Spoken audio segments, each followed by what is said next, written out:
Virando o jogo. Oferecimento Banrisul, o grande Banco do Sul. Banco Bom não tira seu sono, faz você sonhar. No Banrisul, seus planos se realizam com as diversas modalidades e opções de investimento. Não importa se você tem muito ou pouco a investir. Pelos canais digitais, você aplica, agenda, controla e resgata seus rendimentos de um jeito rápido e fácil. Pode confiar. Tradição e experiência em gestão, o Banrisul tem muita. Você tem um sonho? Procure o Banrisul. A gente acredita que ele pode virar realidade.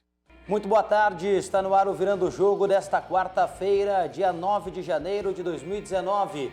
O Virando o Jogo nos canais 24 e 524 da NET e para o mundo no nosso Facebook, facebook.com/RDCTV Digital. Participe, mande seu recado, faça o programa conosco e, claro, a nossa interatividade, que é a marca aqui da RDC TV. O nosso WhatsApp também, para você decorar e participar conosco, 519-9815-9990. Repetindo, 519-9815-9990.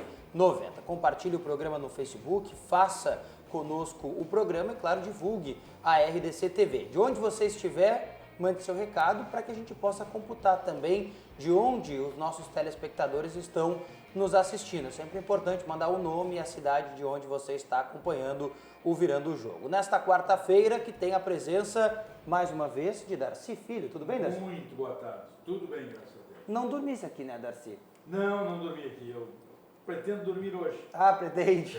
Tá. Ontem a gente assistiu, então por isso que eu estou brincando. Ele vai me assistir hoje de noite. Ah, coisa boa. É que sabe, né, Darcy? Só os bons são convidados muitas vezes. É verdade. Então, justamente por isso que está acontecendo. Eu venho aqui para qualificar o programa. Sim, até porque se fosse só nós, não seria suficiente, né? Eu venho aqui para recuperar a audiência. Recuperação de audiência. Não dá ciúmeira. Pobre, o que eu vou fazer? Tudo bem, Luciano Coimbra? Mais uma vez conosco, boa tarde. Bom dia, Diogo, boa tarde. Boa tarde, tranquilo? tudo bem? Tudo certo. Thiago Rocha, de volta, tudo bem? Tudo certo, Diogo. Tudo bem. Bruno Flores, mais uma vez conosco, boa tarde. Diogo Rossi, boa tarde para você e para a audiência ligada aqui no Virando o Jogo.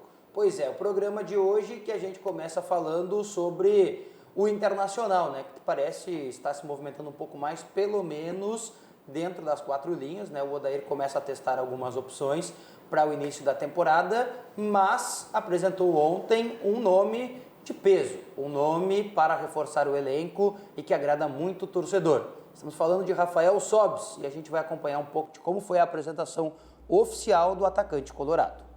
Querendo ajudar dentro e fora de campo, o Sobis já fez seu primeiro treino com os companheiros e foi só elogios ao trabalho. Então, hoje eu fiz o primeiro treino com bola, achei o treino simplesmente espetacular. Fazia tempo que eu não vivia algo assim, um cara atencioso, um cara amigo, porque ser treinador não é fácil, né? Eu acho que além de ser bom treinador, você tem que saber gerenciar um grupo, 30 cabeças, cada um pensando de uma maneira, cada um com seus problemas.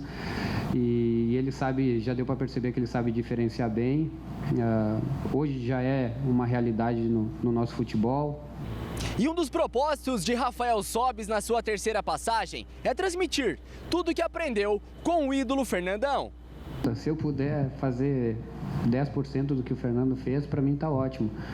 Eu acho que muito da educação que eu tenho hoje, muito da pessoa que eu sou, muito do pai que eu sou hoje, eu devo muito a ele, porque ele foi meio que um pai para mim em todos os momentos na vida pessoal. Eu acho que ele está feliz por tudo que está acontecendo e tomara aí que eu possa passar um pouquinho do que eu aprendi, claro, aos companheiros e que sejamos bem felizes aqui. E não é que ele pode acabar ganhando uma vaga no time titular? No primeiro treino com bola do ano, este foi o time escalado para começar a temporada. Em uma atividade sem goleiro, treinaram Zeca, Moledo, Cuesta e Iago na esquerda, Rodrigo Dourado, Edenilson e Patrick, D'Alessandro e Nico Lopes no meio, e no ataque, William Potker. Mas é justamente esta última vaga que pode ser de Rafael Sobis. Bem-vindo, velho. Sucesso. O Internacional começa a se montar para 2019, mas não muda muito, né? Aparentemente permanecem as peças, permanece a ideia e só não tinha o Damião que saiu. O William Potker volta a ganhar uma oportunidade. É suficiente a manutenção da ideia que o Odair Hellmann tem pretendido para a disputa da Libertadores da América? Eu acho que não, porque nós vimos o seguinte no ano passado. Houve posições no Internacional que não, como diria o filósofo contemporâneo, que não houveram reposição. Né? Não houveram reposição. Mas essas reposições que faltaram, elas agora, o treinador não tem essas reposições ainda, à altura. Não tem. O Lindoso é um jogador que todos nós vimos jogar esse ano 3 ou 4 vezes, esse ano que terminou. Não foi mais do que isso. E a origem dele é o Madureira. Então nós temos que ter um pouquinho de cuidado com essas coisas. Não pode ser, não, porque isso é que nem o... Estava lembrando ontem, conversando, que o Ramiro quando passou a ser o Ramirinho, porque sabe que é o fim. Entendeu? Tu sabe que não, o cara não é o que tu pensava que era. O Lindoso é o mesmo cara. O Lindoso é um jogador que chega com esse retrospecto. Ele tem muito ainda para fazer para se afirmar como jogador do Internacional. Porque nessa posição, nesse setor dele, há 2 jogadores que revezam bem, há 2 jogadores que vão muito bem. O Dourado e o Edenilson. É uma reposição difícil, não é fácil. E eu acho que o Internacional, Darcy, nessa temporada novamente vai apostando aí no trabalho que vem realizando o técnico Odair Hellmann. Eu até gosto do nome do Lindoso, me agrada aí dos nomes contratados por parte do Internacional, acho que o mais me agrada nessa posição do meio campo.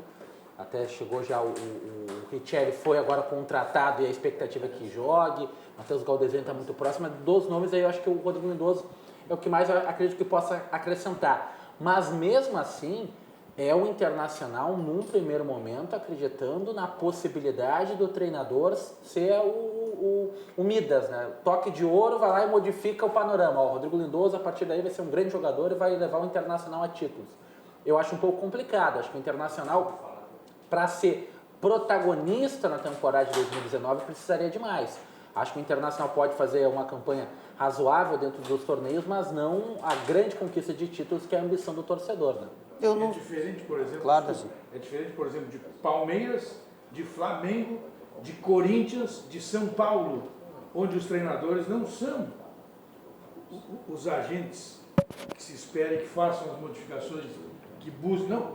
Nesses clubes, os atletas é que são os caras, porque Palmeiras, Flamengo, Corinthians, São Paulo estão formando times muito fortes. Se a gente for olhar em consideração ao Internacional do ano passado, Darcy, eu acho que essas peças de reposição que vêm acabam sendo melhores do que aquilo que o Inter tinha no ano passado. Eu sei que pode não ser suficiente e eu sei que pode acabar não sendo também a 8ª maravilha do mundo, chegar o Rodrigo Lindoso, chegar Matheus Galdesani, mas perto do que o Inter tinha de peça de reposição do ano passado, que para a vaga do Edenilson, o Inter tinha o Gabriel Dias. Até tem uma informação sobre essa questão que diz respeito a jogadores de meio campo, que está relacionada ao Elias. A gente está falando muito sobre o Lindoso, sobre o Galdesani. O Galdesani está fechado, né? Está acertado. Ele vem hoje para a equipe do Internacional, deve chegar até no máximo essa tarde. Mas o Elias vai fazer uma nova cartada, né, Thiago Rocha? Uma nova cartada para esse jogador que Rodrigo Caetano está em Belo Horizonte para fazer essa cartada, né? E é um jogador aí que, no que se refere a nome, né, acrescentaria bastante ao elenco do Internacional. Verdade que não vive da melhor temporada no Atlético Mineiro, mas é um jogador que traz aí um grau de importância ao elenco do Internacional porque conhece a competição continental, conhece a Libertadores da América, já participou de equipes campeãs, caso do Flamengo na Copa do Brasil, o caso do próprio Corinthians também, onde ele foi campeão. Então, um cara que agrega experiência, agrega rodagem esse elenco do Internacional e agrega um jogador vitorioso.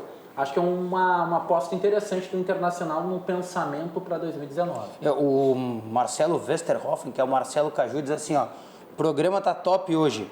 Só os estagiários aprendizes do mestre Darcy. Opa, Marcelo, o Caju é uma pessoa muito generosa comigo. Obrigado, Caju. Caju. Essa gurizada aqui, eu vou te contar, tá saindo uma fornada aí que não é mole. Esses caras vão ser muito bons. Eu sou aqueles que assim, ó, eu gosto de contar algumas coisas no ar que ninguém vai entender, tá, Darcy? Sim. Mas depois eu até conto fora do ar. Mas, Caju, só quero te dizer o seguinte, o teu coração é muito grande. Muito obrigado, só isso que eu tenho para te dizer. Tá o bom? Caju é um... Então, só isso que eu tenho para te dizer. O Caju é um... Uma boa pessoa, uma ótima pessoa que eu pude conhecer nesse meio. É um ouvinte que virou amigo, que é um telespectador, que é um cara muito do bem. Que a primeira pergunta do Marcelo Caju, pelo menos para mim, para nós, Sim. assim, do que eu pude testemunhar, não foi para que time tu torce. Ele queria Já começou bem, né, Darcy? Ele queria saber. Não foi essa. Sim, já começou Claro, bem. ele queria saber como é que faz, como é que a gente chega, me conta aí. Sabe? Interessado em conhecer o processo. Ele não está interessado em te constranger. Né? Eu me agrada a pessoa inteligente, pessoa com fina ironia. Isso me agrada muito.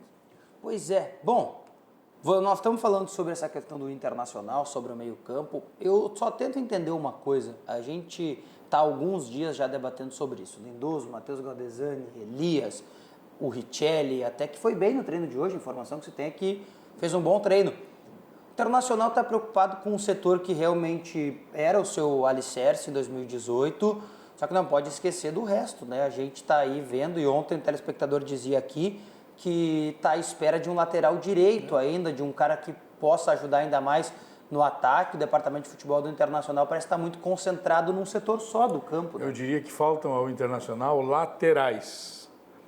À direita, o Internacional precisa de um titular.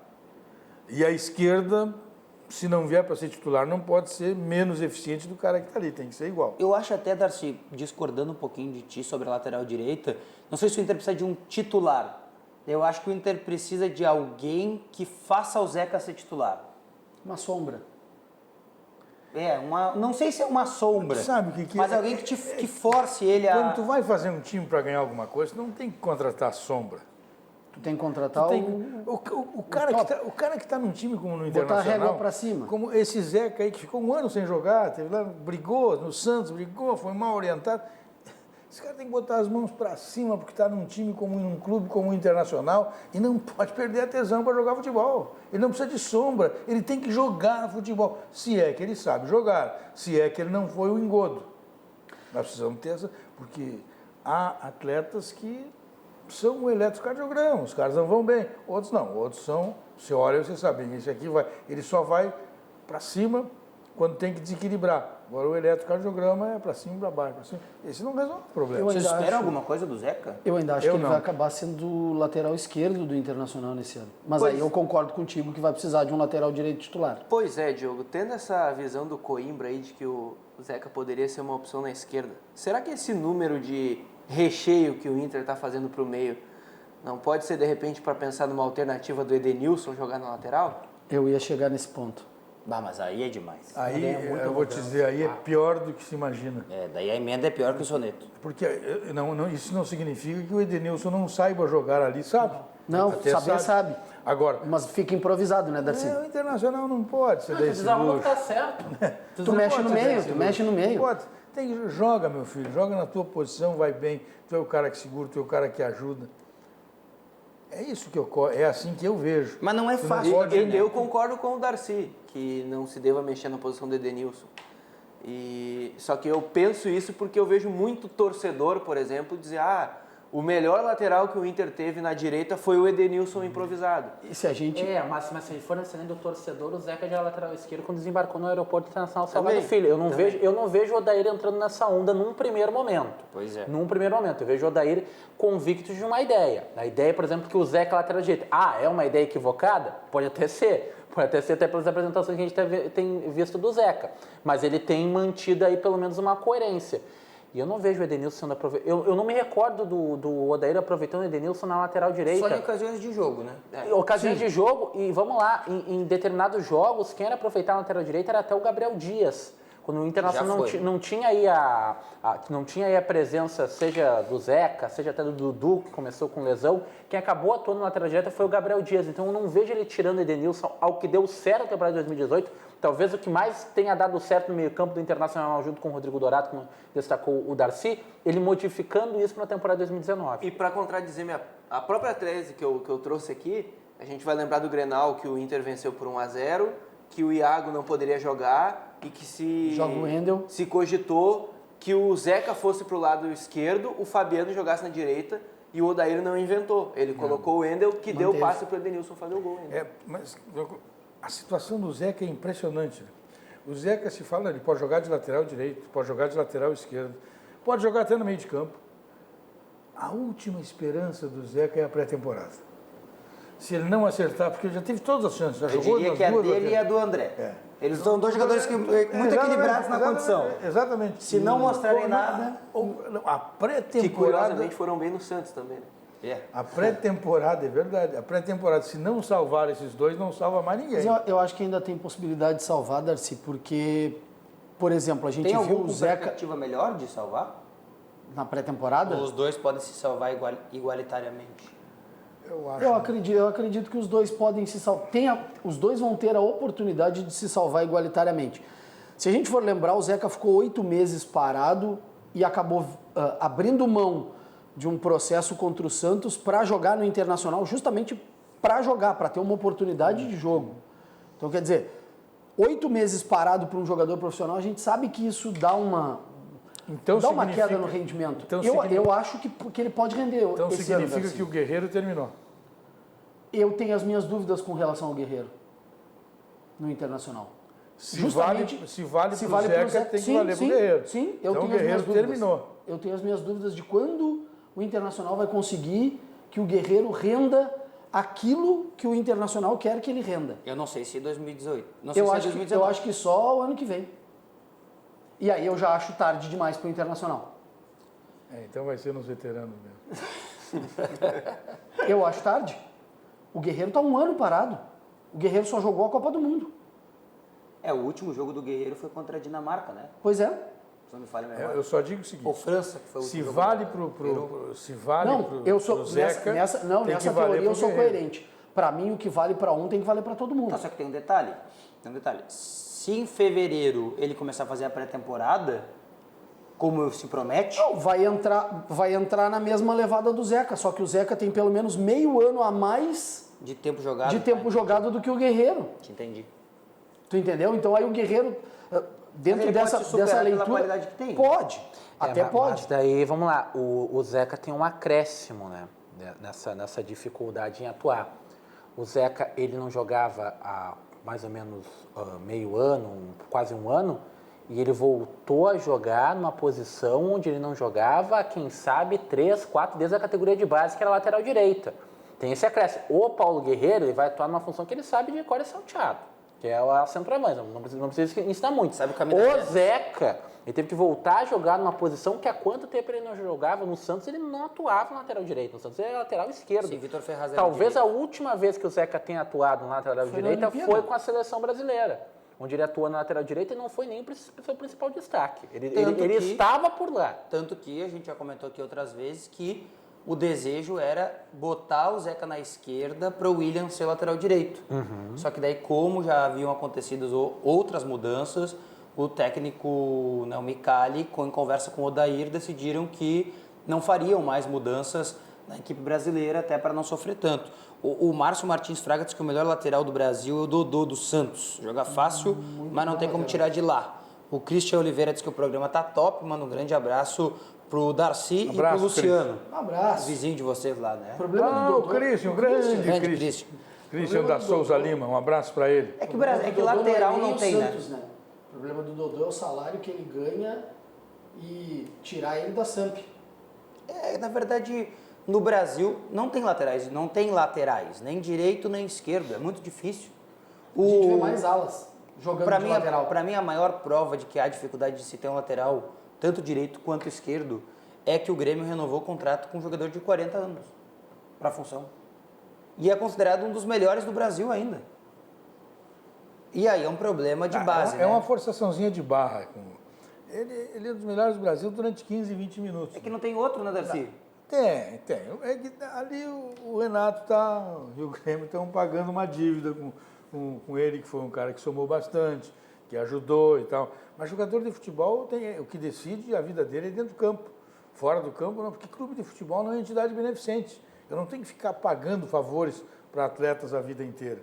E é isso que está ocorrendo com o Léo Moura. O Grêmio está pagando um favor para o Léo Moura.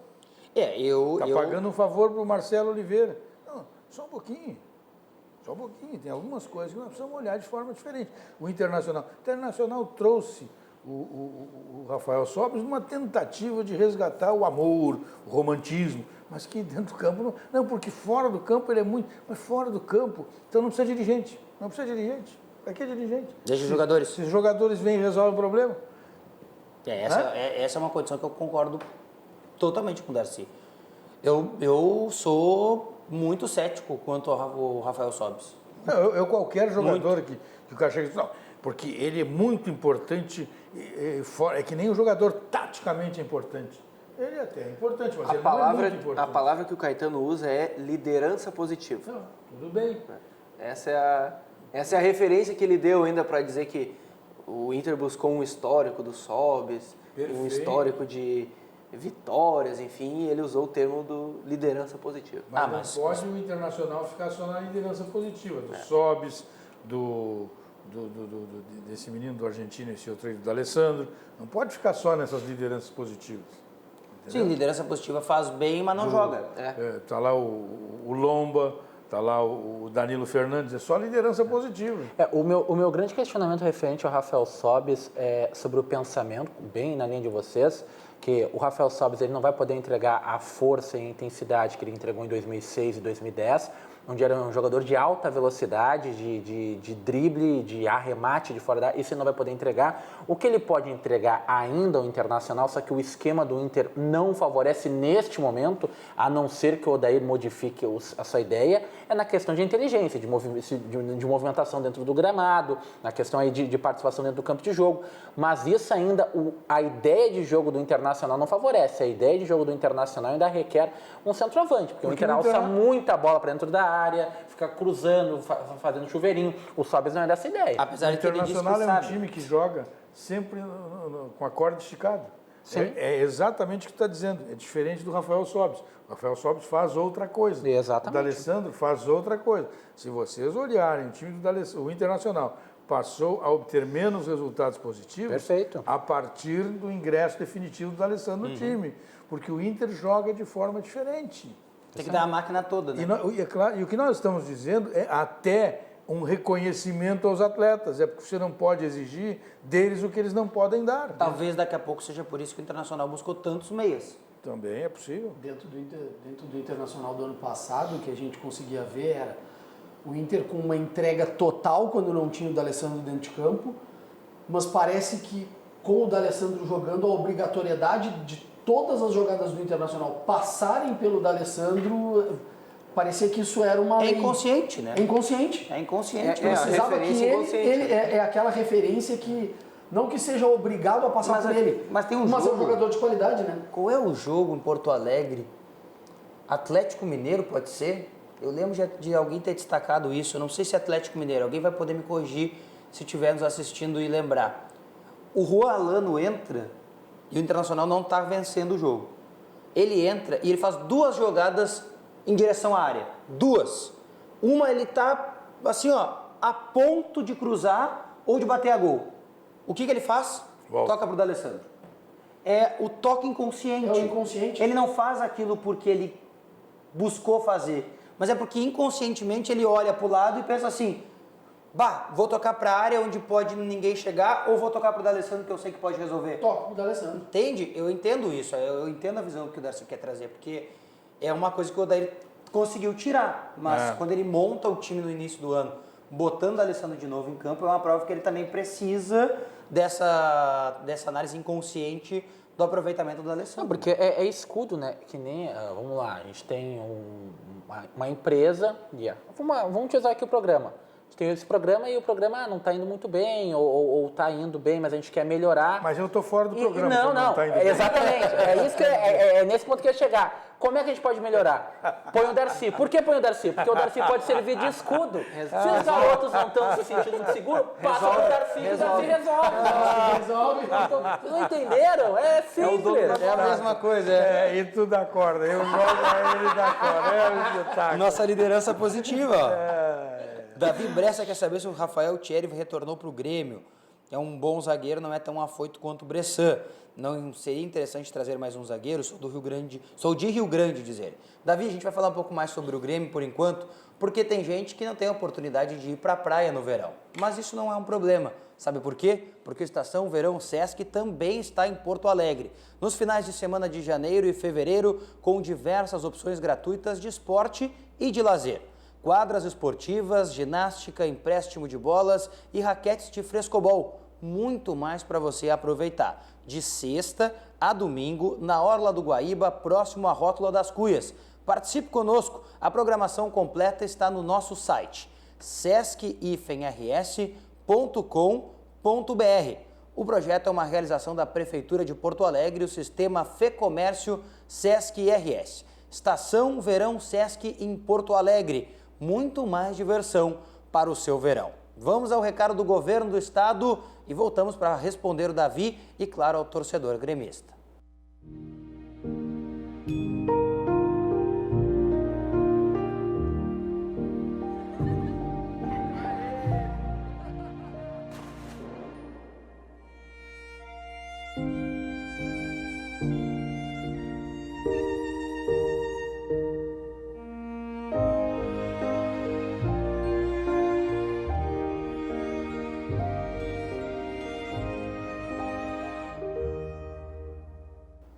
O recado, da EGR para você neste verão. Davi, antes mesmo que a gente possa falar sobre a tua pergunta, quem sabe Duda Crefe concedeu entrevista ontem e a gente fez um compilado aí, uma matéria para explicar um pouco mais sobre as movimentações do Departamento de Futebol Tricolor.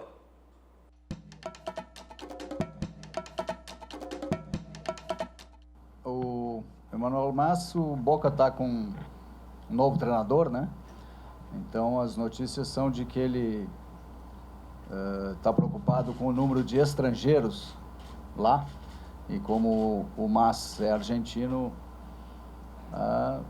diria que o negócio ficou um pouco mais complicado, mas a gente continua conversando com eles. Isso é o que eu posso dizer. Sobre o Thiago Neves, realmente vai ficar no Cruzeiro, renovou o contrato.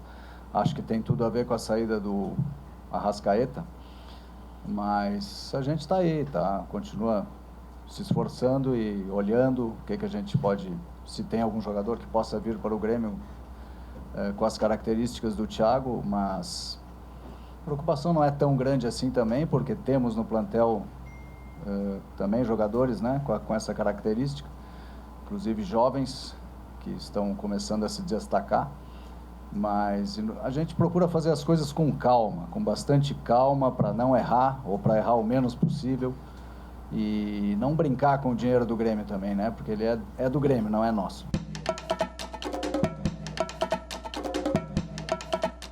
As tratativas com o Viseu seguem, né? Com a Udinese, com o Viseu, e estão adiantadas, não tem por que esconder isso, mas não estão sacramentadas. Eu estou otimista, acho que o jogador vai acabar vindo, e se vier, sem dúvida não haveria espaço nem condições financeiras para trazer um jogador como o Blandt.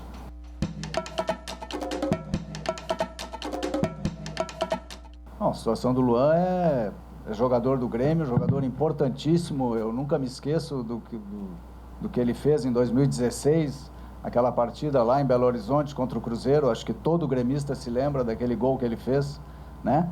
De lado de pé no ângulo, praticamente sem tomar distância da bola. Ganhamos a Copa do Brasil muito devido a ele. A Copa Libertadores em 2017 nos ajudou demais naquela final lá em Lanús. Ninguém vai esquecer jamais também aquele gol que ele fez. Contamos muito com o Luan. É jogador do Grêmio. O Cruzeiro manifestou muita vontade de tê-lo lá. E nós queríamos também o Thiago Neves. Houve alguma conversa, mas a gente tentou mesmo trazer o Thiago Neves sem se desfazer do Luan. E o Luan é jogador do Grêmio, está aqui, contamos muito com ele.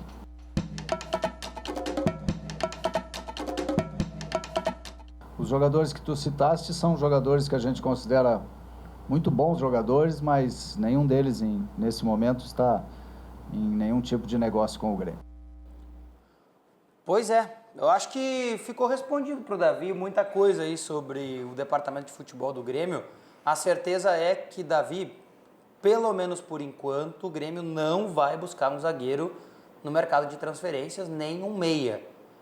é aquela coisa, o Grêmio parecia que tem uma ficha só, que era o Thiago Neves, e não deu certo. Eu acho, e aí é só achismo mesmo, tá? Não tenho nenhum tipo de informação quanto a isso, mas acho que a não vinda do Thiago Neves significa muito a presença do Renato apenas 24 horas depois de ter se liberado do hospital ontem no CT Luiz Carvalho. Sabes que com a entrevista esclarecedora do vice-presidente de futebol do Grêmio, Duda Kreff, eu fiquei sabendo tudo sobre o Cruzeiro, tudo sobre o Boca, fiquei sabendo tudo sobre a Udinese e muito pouco sobre o Grêmio. Isso preocupa para o torcedor, né, Darcy? Preocupa muito, porque o torcedor Ele falou quer saber do Grêmio. Ele falou sobre o Grêmio, que o Luan é do Grêmio, isso aí. Eu não tinha nenhuma dúvida, ou alguém imaginava que ele poderia ser jogador do Internacional. Não. Então, eu vou dar uma notícia, eu falei outro dia aqui, eu acho que foi à noite que eu falei, e não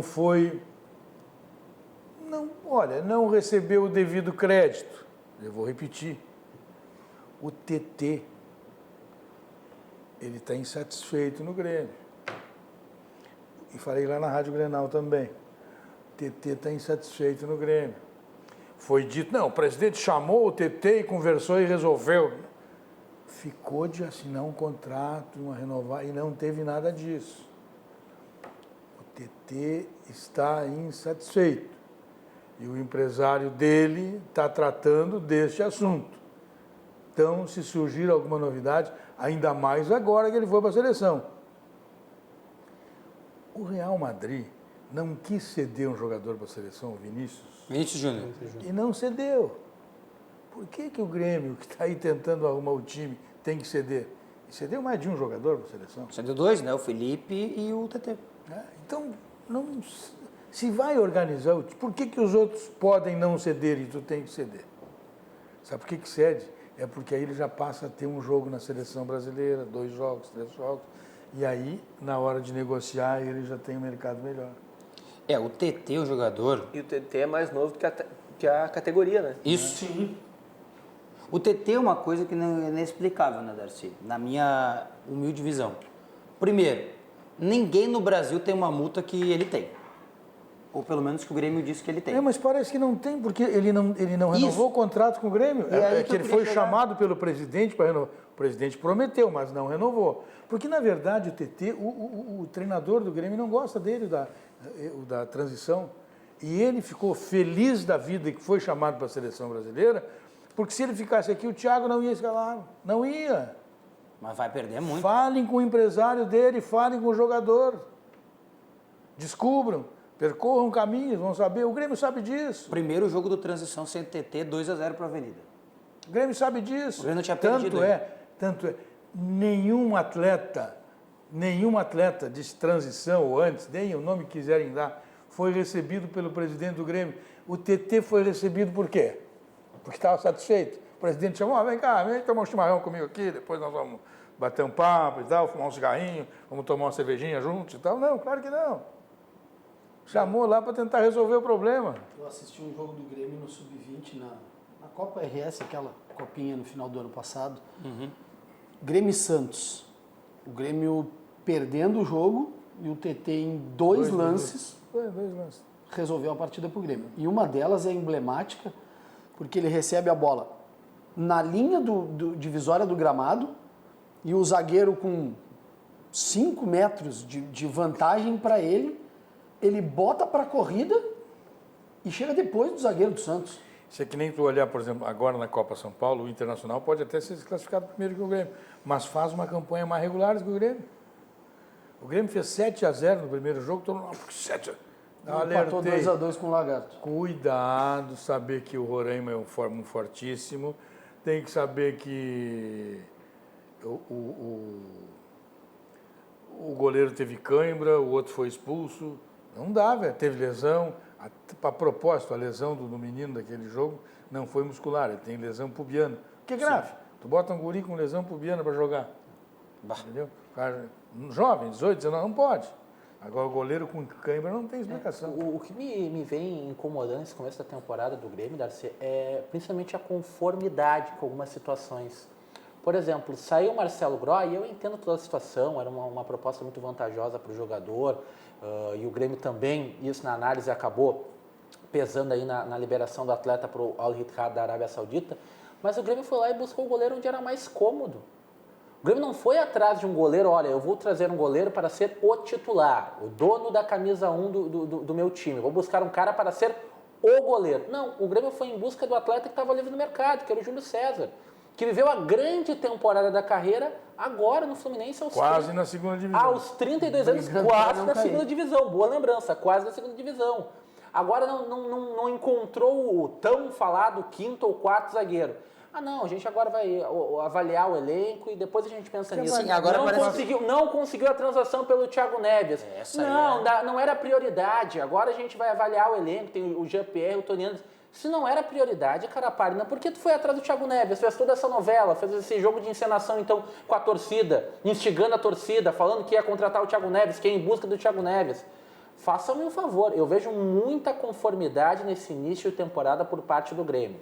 Muita conformidade. Isso é preocupante. À medida que teve um treinador que passou por uma cirurgia, então talvez nesse início aí, ou nessa parte, não vai puxar tanta corda para os caras se mexerem atrás de contratações. Tá um pouco estranho esse início de temporada por parte do Grêmio, pelo menos no meu ponto de vista. E não toma definição, né? Não toma decisão final assim sobre as coisas, porque, por exemplo, Felipe Viseu. É o centroavante que o Grêmio quer, o Felipe Viseu? É. Aparentemente parece que é. Só que aí se pergunta sobre o Felipe Viseu bem encaminhado, mas não fechado. Por quê? E ele está no Brasil, né? Mas por que não está bem? Por que não está fechado? Porque o Grêmio ofereceu um valor e ele pediu outro e o Grêmio disse que não? Então deu. Acabou a negociação. Ou então dá o que o jogador quer e fecha o negócio se é de interesse. Porque não pode ficar dizendo para o torcedor assim, queremos fulano, queremos ciclano, estamos interessados nesse, naquele outro. Mas e aí? E a definição? Quem o Grêmio trouxe até agora? Bons jogadores? Alguns bons jogadores, realmente. Como é o caso do Montoya e do Rômulo, na minha visão. 2 bons jogadores. Serão titulares? Não sei. Vai depender da temporada. Mas essas contratações é que eu digo que Grêmio e Internacional não podem fazer. Não podem trazer jogador para saber se vai ser titular. Tem que trazer jogador para ser titular. Tem que trazer jogador para, na pior das hipóteses, ficar se ombreando com aquele que vem ocupando a posição. Tu não pode trazer jogador para ficar naquela esperança. Será que vai dar certo? O que mais me chama a atenção é a passividade da diretoria do Grêmio em contratar zagueiros. Não vai trazer. E aí é que tá. Apostando com que Marcelo Oliveira vai ser uma solução para daqui a pouco, se precisar, a gente usa o Marcelo Oliveira, se precisar, o Marcelo Oliveira... E aí cai na mesma vala comum que teve no ano passado. Vou te dizer. Onde precisou... Que parece que no ano passado teve essa conformidade que o Thiago mencionou, né? Pois é. Bom, o Renato no início do ano pede um zagueiro. E não trouxe. Aí o Grêmio contrata lá no fim do ano o Matias Antonini, que se precisasse sairia da transição para ser o quinto zagueiro. Um cara que não vinha jogando. Mas... Que era um garoto. Sabe? Não é, né? É que assim, não tem a resposta daquilo que o torcedor espera. Eu acho que o clube tem que dar resposta para aquilo que o torcedor espera. Tá tudo errado? Não tá tudo errado. A grande maioria das coisas estão corretas. O problema é que há uma transição que está acontecendo e o próprio presidente Romildo disse isso num vídeo que ele gravou institucional, saiu nas redes sociais do Grêmio, né, dizendo que o Grêmio esperou para fazer essa transição, mas que havia chegado a hora que o torcedor tinha que entender. Eu acho que o torcedor esperou até demais já por essa transição. Hoje é dia 9. Há cerca de 2, 3 dias, passaram-se 30 do período em que o Grêmio encerrou o ano. Ou seja, está muito demorado para dar uma resposta. Eu vou fazer uma pergunta aqui para vocês. 300 milhões é muito ou é pouco dinheiro?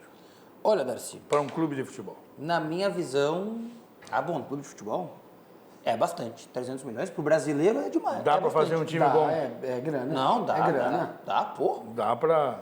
Se dá. Pois é. O Grêmio, sem 300 milhões, e devendo mais 300 milhões, são 600, portanto, o Romildo fez um time que ganhou a Libertadores, junto com o Renato. O Renato montou um time, porque o Fábio Koff entregou devendo 300 milhões, então estava em prejuízo de 300. Sem 300, que é onde tu pode fazer um bom time, que é o que está fazendo o Flamengo. Tu consegue fazer um time para ser campeão da Libertadores, agora, hoje, devendo 30, que é o que deve estar devendo o Grêmio hoje, ou se deve isso, nem sei se deve isso, mas digamos, vou baixar para 30 mil, que o Grêmio deva 30 milhões. O Grêmio devendo esse, tinha obrigação de fazer 3 ou 4 contratações boas. De peso? De peso. Eu acho que é aí que o torcedor se apega, Darcy. Aí eu quero te dizer o seguinte, para não fazer isso, alguém mandou uma mensagem para a rádio outro dia, lá para a Rádio Grenal, no sábado passado, lá no nosso programa, Thiago, perguntando, e eu fiquei pensando, e aí eu comecei a pesquisar, e hoje, quando eu vi os valores do Flamengo, eu cheguei, esse rapaz tem razão. O presidente Romildo não está gastando todo o dinheiro porque ele está tentando economizar para quitar a Arena. E aí ele vai para a história do Grêmio como o último presidente campeão da Libertadores, campeão do Gauchão, campeão da Copa do Brasil e o cara que quitou a Arena. Ele vai fazer mais do que o Fábio Koff e mais do que o Paulo Odoni, que fez a Arena. Ele vai ser o craque. É uma leitura. E ele, o presidente Romildo, não é um homem de fazer cálculo pequeno, não. Ele é um homem cauteloso, muito cauteloso, mas ele ocupa espaços que são abertos, lacunas que ficam abertas, como ninguém. Ele sabe jogar lá na frente. E esse pensamento desse torcedor aí, eu estou começando a pensar que ele está certo. Será que nessa leitura, Darcy, ele sinaliza que o Grêmio, com a compra da gestão da Arena, passa a poder ter um poder de investimento maior ali na frente? Não, é aí que está o problema. Não é o Grêmio, é ele. Essas coisas são pessoais. Os caras são movidos à vaidade. Não, isso sim. O presidente do Grêmio que consegue tudo isso, ele vai se tornar o cara mais famoso do Rio Grande do Sul. Bota uma estátua para ele, né? Claro. Não sei se vão botar, não botaram para o Fábio Koff, até estou estranhando. Tem que botar uma estátua para o Dr. Fábio Koff. Mas nem a do Renato ficou pronto, Darcy. Mas o Fábio Koff, ganhou a Libertadores, montou o time, trouxe o Renato, trouxe o Romildo, ele fez tudo. Ganhou o título do Mundial, voltou para presidente, os caras batiam continência para ele lá. E aí o cara morreu esquecendo do cara. Eu acho que está na hora de fazer uma homenagem para ele. O legado dele foi legal, está na hora de fazer uma homenagem ao presidente do Grêmio. Pois a única homenagem feita para ele é em Gravataí, por um ex-jogador do Internacional que é vereador na cidade. Será que não tem nenhum gremista aí pelo interior do estado, ou aqui em Porto Alegre, para fazer um negócio desse? Mas, então é isso aí. Eu ouvi de uma pessoa do Grêmio o seguinte: tem um cara que está com a mão fechada, que é que não está querendo liberar o dinheiro. Para bom entendedor, meia palavra basta, né? Tem um cara que controla o dinheiro e que não quer liberar o dinheiro. Tu acha que é o Rigo? Não. Eu acho que é o cara que controla o dinheiro mesmo. Quem controla o dinheiro no Grêmio? É, o interno do clube. No Grêmio é o Romildo. Não é bem ele, assim, ele só dá a caneta, né? Não, tem 2 caras que mandam no Grêmio. 2. Mandam prender e mandam soltar. É o presidente Romildo e o Renato. Esses 2. Qualquer um outro que queira dizer que faz, desculpa, não faz. Não faz. Tanto é que o futuro presidente do Grêmio, quem vai indicar vai ser o Romildo. O que me disseram é que o Grêmio está segurando o dinheiro. Está segurando. Sim, mas quem é o Grêmio? O Grêmio é o Romildo. O Grêmio é o Romildo, claro. É ele que está segurando. Claro que também tem Vem exatamente ao encontro do que disse o torcedor lá, e que eu comecei a pensar, e tem fundamento. Porque o torcedor também pensa e pensa legal. E é um bom dinheiro para gerenciar, né? Opa! Você que talvez não tenha todo esse dinheiro, tem uma maneira muito simples de gerenciar o seu dinheiro, que é o aplicativo do Banrisul. No Banrisul Digital, um aplicativo completo para simplificar a sua vida, com toda a segurança que só o cliente Banrisul tem. Baixe e comece a usar hoje mesmo. Banrisul Digital. Clique e simplifique. Vamos ao recado do Sesc e voltamos para a reta final do Virando o Jogo. Viaje com com o Sesc. Viaje com tudo. Pacotes turísticos nacionais e internacionais com condições acessíveis para todo mundo poder viajar, até quem não é comerciário. Buenos Aires, Montevidéu, Fortaleza, Gramado e muitos outros destinos. Todos em até 12 vezes sem juros. Curtiu? Tem mais! Confira no Sesc da sua cidade ou no site sesc-rs.com.br. São destinos incríveis com condições imbatíveis. Viaje com o Sesc. Viaje com tudo. Tá aí, né, o recado do Sesc para você viajar, até quem não é comerciário, né, pode aproveitar essa barbada que o Sesc concede. O Bruno, hoje pela manhã teve treino no CT Luiz Carvalho, mas ainda o Renato não chegou a esboçar nada, né, até porque ele não está trabalhando, quem está comandando os treinos é o Alexandre Mendes, né. Ontem ele esteve no CT Luiz Carvalho à tarde de chinelinho, né, o Renato 24 horas depois de ter sido liberado do hospital. É maluco, né? Eu jamais teria coragem de fazer uma coisa dessa, mas tudo bem. Em primeiro momento ele foi até um pouco... como é que eu vou dizer? Ele não obedeceu a ordem médica, né? Que em primeiro momento seria de que o Renato ficaria pelo menos uma semana afastado das atividades do Grêmio para manter uma cautela aí por conta do procedimento cirúrgico. Mas ontem o Renato foi ao CT, hoje pela manhã não, mas à tarde ele volta, porque tem entrevista coletiva do Renato hoje ainda, às 15h. E hoje o treinamento foi comandado pelo Alexandre Mendes, pelo auxiliar, e foi um trabalho bem interessante até, Diogo, bem intenso. Para um início de pré-temporada, eu confesso que está bem intenso até o início de pré-temporada do Grêmio. Na segunda-feira foi o primeiro trabalho com bola, e hoje o Alexandre Mendes já comandou uma atividade com 3 grupos. E foi interessante ver que os reforços do Grêmio, em primeiro momento, parecem trabalhar já no ritmo dos outros jogadores.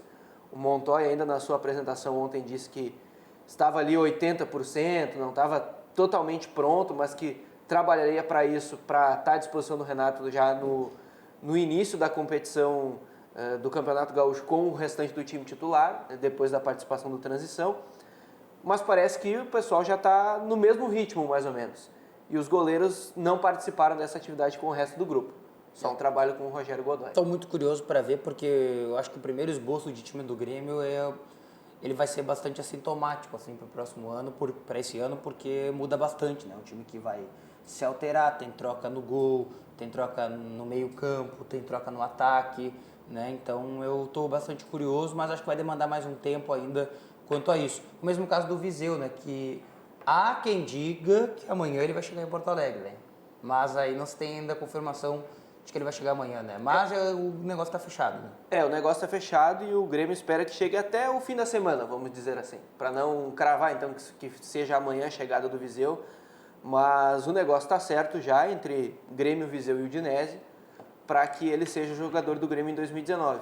E, Diogo, você mencionou ali que o primeiro esboço de time do Grêmio seria importante. Eu diria que pode ter uma outra situação aí que pode ser legal também de se acompanhar, que além de troca no gol, essas movimentações no meio de campo, o Grêmio ainda pode ter que se adaptar a uma troca na defesa, por exemplo, com o Rafael Thierry, já que o Grêmio, na coletiva do Duda Cref, que a gente acompanhou aqui um trecho, ele disse que o Grêmio não vai buscar um zagueiro nesse início de temporada.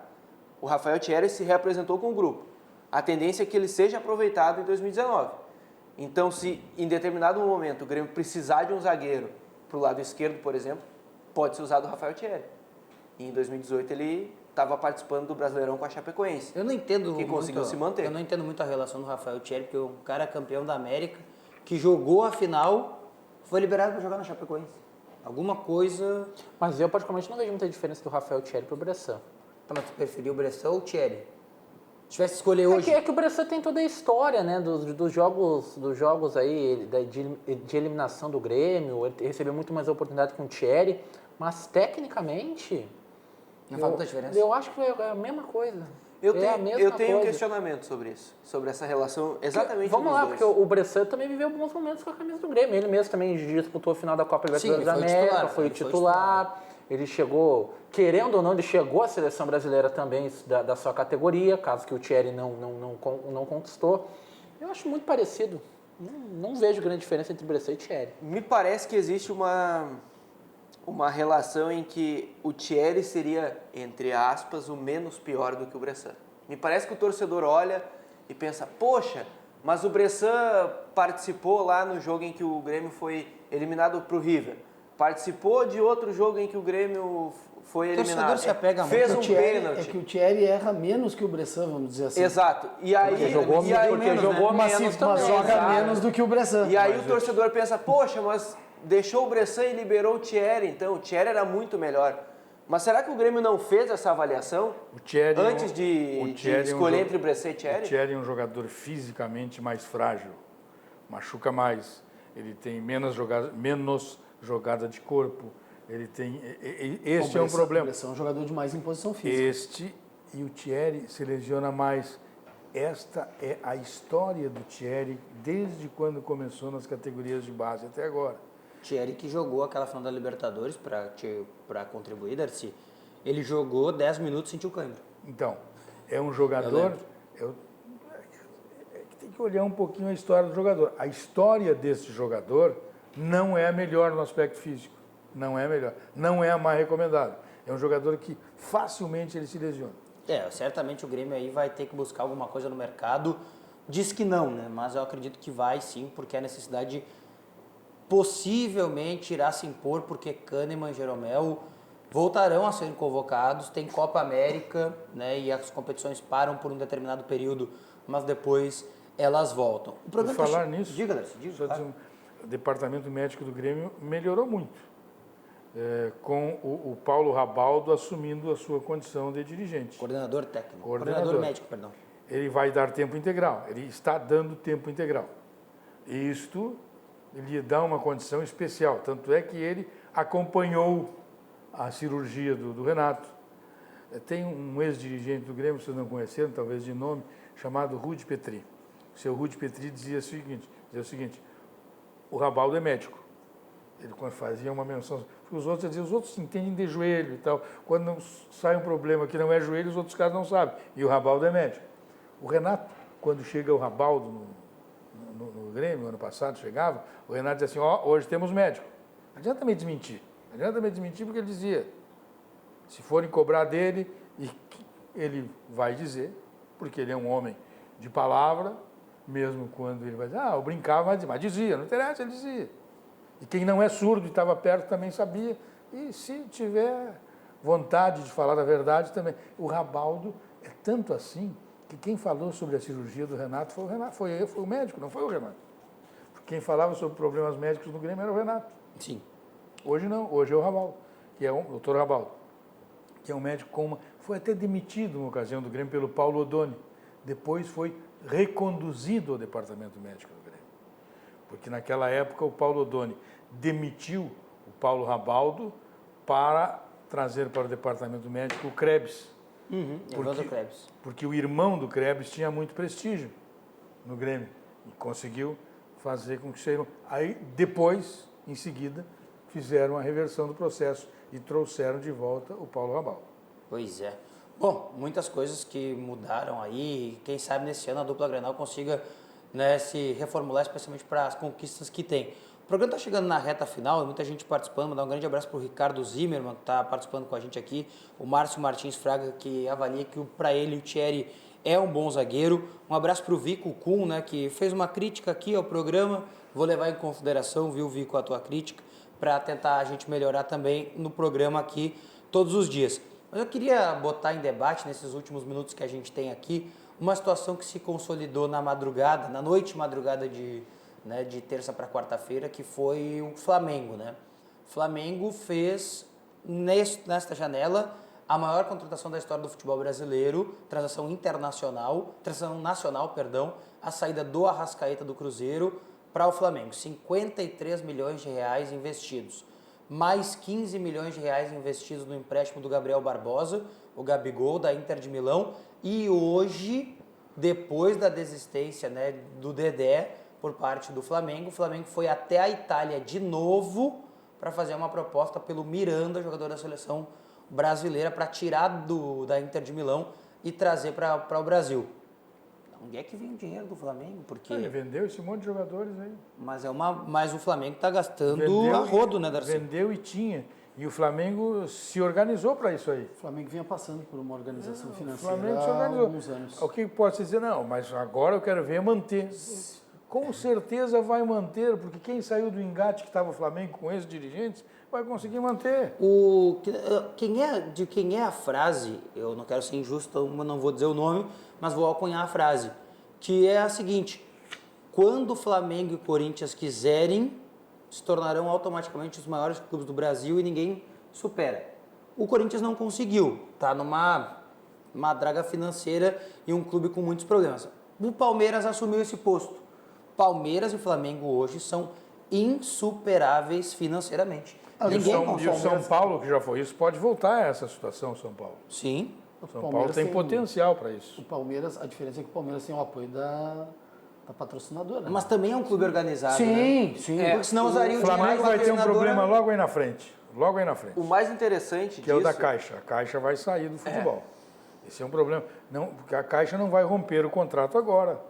Se romper, vai pagar tudo igual. Mas, com certeza, quando terminar esse contrato, que deve ser até o final do ano, o Flamengo vai ter problema. E aí vem a fatura do cartão de crédito depois? Aí tem problema. Vai perder esse patrocinador. Mas o Flamengo já consegue outro. Essa que é a diferença. O Flamengo, uma época, tinha Petrobras, outra época tinha Caixa. O Flamengo é mundial, né? Até antes dessa eleição no Flamengo, a gente teve a oportunidade de conversar com o presidente Eduardo Bandeira de Mello, e ressaltou que o Flamengo tem apenas 5 milhões de dívida bancária. Por que não paga, então? Um clube que tinha um valor astronômico, algo que era incontável, e hoje tem apenas 5 milhões de dívida bancária. Então, para ver a saúde financeira que essa equipe está e a organização que tem. Estou muito curioso, viu, para o futebol brasileiro nessa temporada, especialmente com o Flamengo e com o Palmeiras gastando o que estão gastando e montando os times que estão montando. Desejo boa sorte para o Abel Braga, né? Porque vai ter trabalho. Parece fácil quando você tem uma gama de jogadores tão bons quanto ele tem, mas não é, né? Tem que gerir o grupo, tem que montar um time. Mas o Romildo é craque. O Romildo, com 300 milhões de dívida, fez um time campeão. Podia agora pegar que tem dinheiro, pegar umas dicas compreendendo o Flamengo. Mas né? eu acho que ele vai pagar essa conta quando entregar a arena. Valeu, Darcy. Um grande abraço. Abraço, Diogo. Muito obrigado. Senhores, muito obrigado, né, pela presença de todos aqui no Virando o Jogo. Fiquem agora na agradável companhia da Lee Klein e do Virou Moda. O Virando o Jogo volta amanhã, no mesmo horário, 13h, aqui na RDC TV. Tchau! Virando o Jogo, oferecimento Banrisul, o grande Banco do Sul.